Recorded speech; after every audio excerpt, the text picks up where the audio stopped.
Hey guys, I'm Tyler Thrift with Midwest Coyote Pursuit, and I just wanted to make a video here to just kind of explain why I coyote hunt and kind of my ideas behind affiliating myself with Midwest Coyote Pursuit. Um, so I started coyote hunting in 2020, and I've deer hunted since I could walk, basically. Been out in the woods for a long time. And I had gone coyote hunting. I started with a thermal, but I went out with one of my buddies, Cole Boynton, and I mean it was a riot, you know. And so in 2020, I got my own call. I started with a Fox Pro Hammerjack 2, and I got a Pulsar Core. It's a little 256 scope, and I only had it about 6 months till I upgraded to a 640. But yeah, got the got that thermal and used that Fox Pro.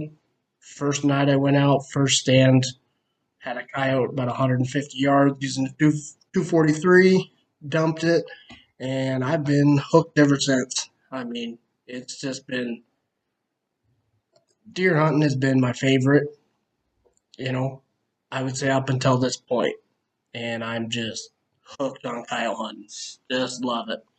Um, I feel like it presents more of a challenge. It's fun. It's fun hunting. It's fun. It's fun trying to figure them out. I mean, it's a challenge. Don't get me wrong. It's tough. And when I first started coyote hunting and calling myself, I mean, my numbers were not good. There was a lot of blank stands, and I just kept at it, and you just figure out you just figure out what works and what doesn't. You can watch all the videos in the world you want. You can research all you want, but until you actually get out there and do it, that's what's going to teach you the most, honestly.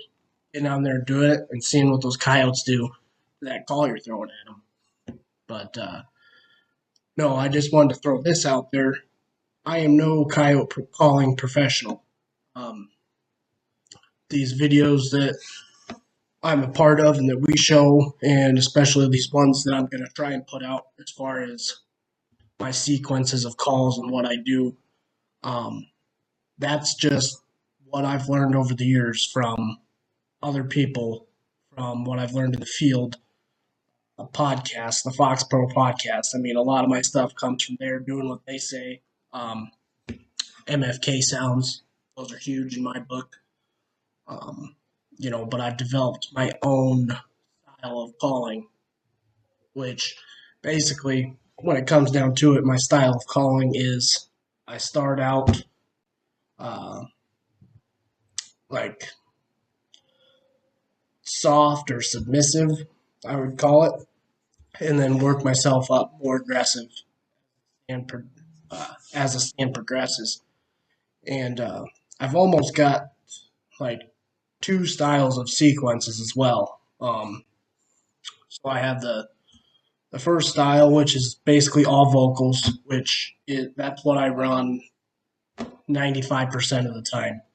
Um, and when that doesn't work, then I run a prey distress sequence, which basically just boils down to running different prey distress calls. I figure out whatever's working and then do those, and then I finish with like a table scraps most of the time. And those are basically the two styles of sequences that I do. The vocal sequence starts in the beginning of the year, going something. I always start with howls. Doesn't matter what time of year. There's always a howl run first.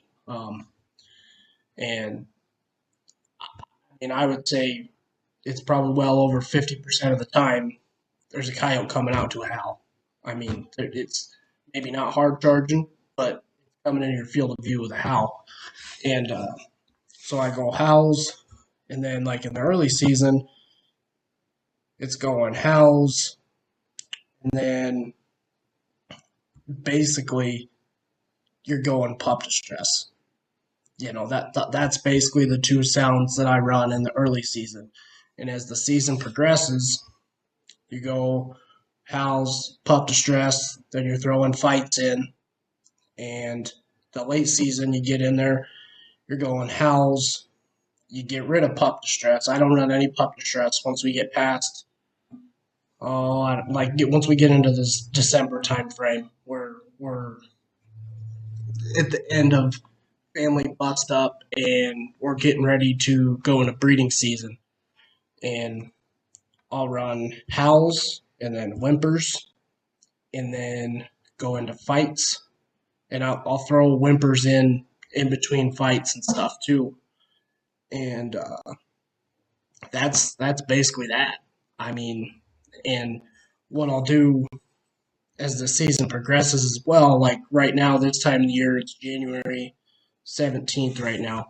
Um, I do my regular sequences, and once I get to the fight, if I haven't gotten anything in, I switch to prey distress, and then I'll run another fight after that. Kind of a last ditch effort, try to get something in. And what the way that the way that I do that at the end of the season, in the breeding season, the reason that I do this because you're almost targeting two different types of coyotes. You're targeting paired coyotes that are probably going to breed, or they're getting together, whatever, like they're pairing up basically. You're targeting those with the vocals, and then the transient coyotes, the ones that aren't going to breed and aren't the dominant pair, those can get called in with whatever, but I've had more luck calling in a non-paired coyote with prey distress than I have the vocals. And like I said, I'm not a coyote calling professional. I could be wrong. I don't know, but that's what's been going on for me. That's what's been working. That's how I run it. And I'm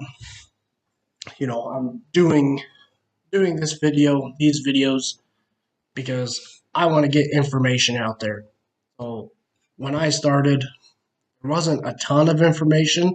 There was, but it didn't go into crazy detail. The Fox Pro podcast was about the most detailed thing you could get, and it's great. Don't get me wrong, it's great, but you don't like you don't have that one video with all the information. You constantly got to look. So just the more videos that are out there with information for people to soak in and retain and possibly use, the better.